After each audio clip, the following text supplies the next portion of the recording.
నమస్తే అండి. నా పేరు doctor Bhavya Vayana. Consultant surgical oncologist, KIMS hospital, Gachibowli. So, మీకొక క్యాన్సర్ వచ్చింది. ఆ క్యాన్సర్‌కి ఎక్కడ ట్రీట్మెంట్ లేదు అని కన్ఫర్మ్ అయిన తర్వాత, మీరు ఆబ్వియస్‌లీ చాలా ఆప్షన్స్ ఏమున్నాయి అని అందరూ ఎక్స్‌ప్లోర్ చేస్తూ ఉంటారు. సో, అలాంటి ఒక అడ్వాన్స్డ్ ఆప్షన్ గురించి ఈరోజు మనం మాట్లాడుకుందాం. ఇది ఏంటంటే స్టేజ్ 4 క్యాన్సర్‌కి మనం మామూలుగా స్టేజ్ 4 క్యాన్సర్ వాళ్ళకి ఏమీ ఉండదు, చనిపోవడం ఒకటే మార్గం అనే వాళ్ళకి రీసెంట్ అడ్వాన్సెస్‌లో కొన్ని కొత్త టెక్నిక్స్ వచ్చినాయి. ఈ టెక్నిక్స్‌తో కుదిరితే కొన్ని సార్లు లైఫ్ స్పాన్ మంత్స్ కాకుండా ఇయర్స్‌లో కూడా ఇంక్రీజ్ చేసే ఛాన్స్ ఉంటుంది. ఈ టెక్నిక్ ఏంటి? దానికి ఎవరు ఎలిజిబుల్ అనే దాన్ని డిస్కస్ చేద్దాం. సో, ఇలాంటి అడ్వాన్స్ టెక్నిక్ ఒకటి ఏంటంటే హైపెక్. హైపెక్ అంటే హైపర్థర్మిక్ ఇంట్రాపెరిటోనియల్ కీమోథెరపీ. అంటే మీ కీమోథెరపీ అన్న వెంటనే అందరికీ జనరల్‌గా ఏమనిపిస్తదంటే చేతిలోంచి ఇంజెక్షన్ ఇచ్చి, ఇంజెక్షన్ కీమోథెరపీ డ్రగ్ అనేది బాడీలోకెళ్తుంది. బాడీ మొత్తం పనిచేస్తుంది. కానీ కొన్ని క్యాన్సర్స్ ఏంటంటే కడుపులో పెరిటోనియల్ సర్ఫేస్‌లో మాత్రమే ఉంటాయి. బయటికి కనిపించవు. అంటే రక్తంలోంచి ఎళ్ళేది అక్కడికి రీచ్ అయ్యి అంత మంచిగా ఉండదు. సో, ఒక విధంగా ఏమనుకుంటారంటే డైరెక్ట్‌గా కీమోథెరపీని కడుపులోనే పోసేసి అక్కడే ఎక్కువసేపు ఉంచి వాష్ చేయొచ్చా? క్యాన్సర్ సెల్స్‌ని అక్కడే మనం కడగొచ్చా? సిమిలర్ ప్రాసెస్ ఇది. సో, దీంట్లో ఏం చేస్తామంటే హైపర్థర్మిక్. హైపర్థర్మిక్ అంటే హీట్ పెంచి వేడిగా చేసి ఆ కీమోథెరపీ ఇంజెక్షన్స్‌ని కొంచెం ఫ్లూయిడ్ ఉంటుంది మాకు. ఒక స్పెసిఫిక్ ఫ్లూయిడ్‌లో యాడ్ చేసి ఆ ఫ్లూయిడ్‌ని ఒక 2 లీటర్స్ గానీ, 4 లీటర్స్ గానీ మీ కడుపు కెపాసిటీ బట్టి సర్జరీ అయిన తర్వాత కంటికి కనిపించిన క్యాన్సర్ మొత్తం తీసేసి ఎంతవరకు వీలైతే అంతవరకు తీసేసి మిగిలిన క్యాన్సర్‌ని అంటే కంటికి కనిపించని క్యాన్సర్‌ని మళ్ళీ రాకుండా ఈ కీమోథెరపీ అనేది కడుపులోకి ఇస్తాం. ఈ కీమోథెరపీ జనరల్‌గా 1 అవర్ టు 1 ½ అవర్ అటుకు కడుపులోకి డైరెక్ట్‌గా కీమోథెరపీ ఇచ్చి మొత్తం అలా స్ప్రెడ్ చేస్తూ ఉంటామనమాట.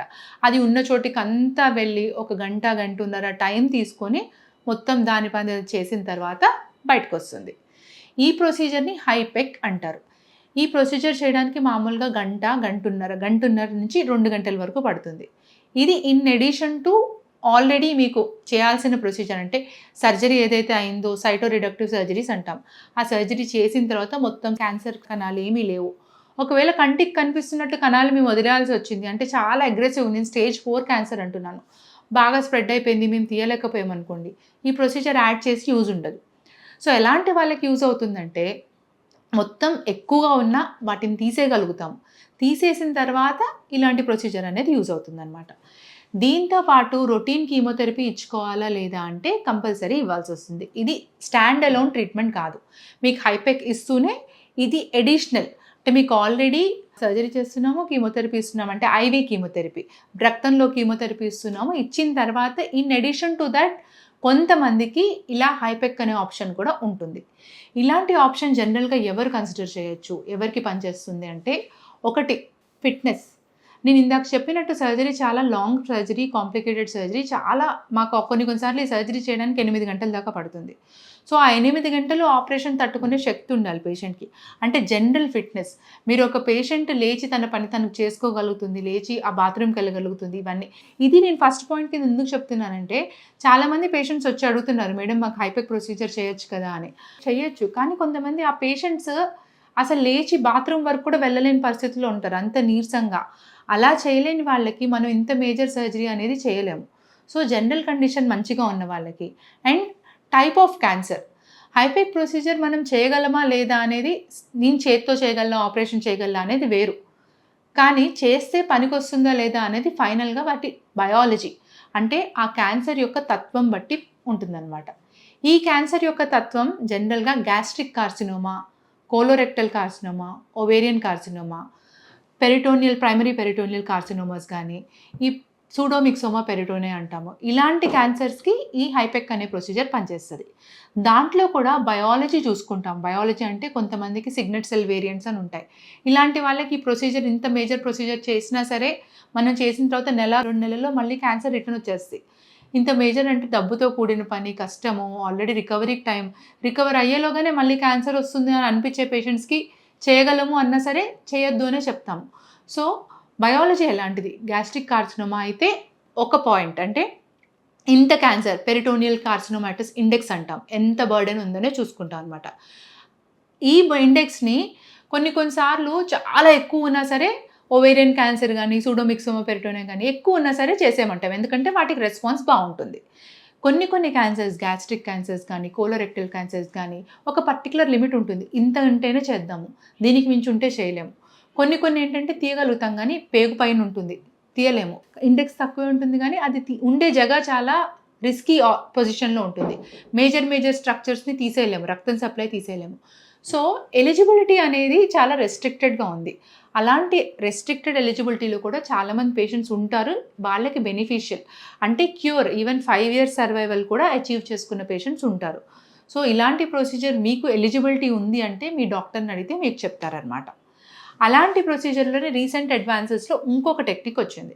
నేను ఇందాక చెప్పాను ఇలా హైపెక్ చేసే పేషెంట్స్ అందరికీ మరి ఏంటి? ఇప్పుడు నేను ఒక పేషెంట్‌ని హైపెక్ ప్రొసీజర్ చేయగలుగుతాను అని చెప్పి సర్జరీలోకి తీసుకుంటాను.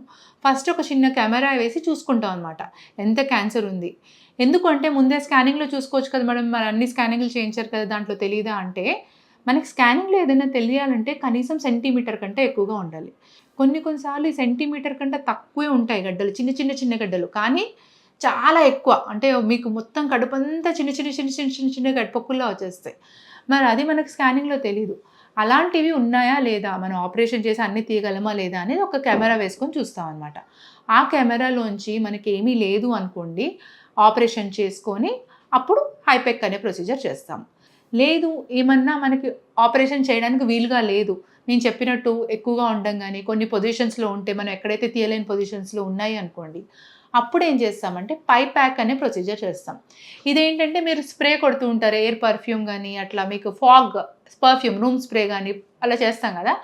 అలా నానో పార్టికల్స్ కింద కీమోథెరపీని ఏం చేస్తామంటే ఫాగ్ లాగా నానో పార్టికల్స్ లాగా తయారు చేస్తామనమాట. మిస్ట్ అంటారు కదా! సో, ఒక చిన్న కెమెరా పెట్టి దాంట్లో ఒక ట్యూబ్ పెట్టి దాని నుంచి బయట నుంచి కీమోథెరపీ డ్రగ్‌ని కడుపులోకి అలా స్ప్రే చేస్తాం డైరెక్ట్‌గా. ఇందాక నేను చెప్పాను రక్తంలోంచి ఇచ్చే కీమోథెరపీ ఇలా కడుపులో ఉన్నదానికి సరిగ్గా చేరట్లేదు, సరిగ్గా పనిచేయట్లేదని. దానికోసమే ఈ కొత్త మెథడ్స్. మరి రక్తంలోంచి వెళ్ళినప్పుడు ఇంకా వేరే మార్గం చూసుకోవాలి కదా అని చెప్పి ఇలా కడుపులోకి డైరెక్ట్‌గా కీమోథెరపీ ఇస్తాము. ఆపరేషన్ మంచిగా అయ్యి అలా ఉన్నప్పుడు ఆ ప్రొసీజర్. లేదు మనం చేయలేము ఆపరేషన్ అనుకున్నప్పుడు ఈ ప్యాక్ అనే ప్రొసీజర్. సేమ్ కీమోథెరపీ కడుపులోకి ఫాగ్ లాగా ఇలా చేసేసి మొత్తం స్ప్రెడ్ చేస్తామనమాట. ఈ ప్రొసీజర్ అనేది జస్ట్ పాలియేటివ్ అంటే క్యూర్ కాదు. ఇది కొన్ని సార్లు పనిచేస్తే మళ్ళీ మెల్లిమెల్లిగా 2, 3 సైకిల్స్ ఇచ్చి డౌన్ స్టేజ్ చేసుకొని క్యాన్సర్‌ని ఆ తర్వాత మళ్ళీ సర్జరీకి వచ్చే ఛాన్సెస్ కూడా ఉన్నాయి. సో, దీంట్లో మీకేది పనిచేస్తది, మీకేది పనిచేయదు అనేది వెరీ స్పెసిఫిక్ డెసిషన్. మీ కన్సర్న్ డాక్టర్ వాళ్ళు కూడా ట్యూమర్ బోర్డ్‌లో ఒక మెడికల్ ఆంకాలజిస్ట్, ఒక సర్జికల్ ఆంకాలజిస్ట్ కూర్చొని అనెస్థెటిస్ట్ మీరు ఫిట్టా కాదా అందరూ కూర్చొని ట్యూమర్ బోర్డ్ అనే మీటింగ్‌లో కూర్చొని మీకు పనిచేస్తదా లేదా ఈ ప్రొసీజర్ అనేది డిస్కస్ చేస్తారు. సో, హైపెక్ అండ్ పైపెక్ అనే ఆప్షన్స్ ఉన్నాయి. అవి కన్సిడర్ చేయొచ్చు. కానీ అవి మీ డాక్టర్ మీరు సజెస్ట్ చేయలేదు అంటే ఒకటి అక్కడ ఫెసిలిటీ ఉండుండకపోవచ్చు. ఎందుకంటే ఈ మెషిన్ అనేది వేరే చోట నుంచి వస్తుంది. మెషిన్ అన్ని హాస్పిటల్స్‌లో ఇన్వెస్ట్ చేయరు. అండ్ టెక్నికల్లీ కూడా అందరూ స్కిల్డ్ ఉండకపోవచ్చు. ఆర్ మీరు వెళ్ళిన హాస్పిటల్ చిన్న సెటప్ అనుకోండి. దాంట్లో మల్టీ స్పెషాలిటీ అంటే నేను ఎలా అంటే మేజర్ సర్జరీ అంటున్నాను. So, cardiologist, anaesthetist, ICU team ఇవన్నీ కూడా చాలా ఇంపార్టెంట్. ఈ మల్టీ స్పెషాలిటీ ట్రీట్మెంట్ లేని చోట కూడా ఈ ప్రొసీజర్ మీకు సజెస్ట్ చేయకపోవచ్చు. సో, ఇలాంటి ఆప్షన్ ఉందా లేదా అని డెఫినెట్‌గా మీరు ఒక డాక్టర్‌ని సెకండ్ ఒపీనియన్ తీసుకోవచ్చు. అండ్ మీరు ఈ ప్రొసీజర్స్ ఎప్పుడైనా చేయించుకొనుంటే అది మీకు ఎంతవరకు యూజ్ అయింది అనేది కింద కామెంట్ సెక్షన్‌లో కామెంట్ చేయండి. దాని గురించి ఫర్దర్‌గా డిస్కస్ చేద్దాం. Thank you.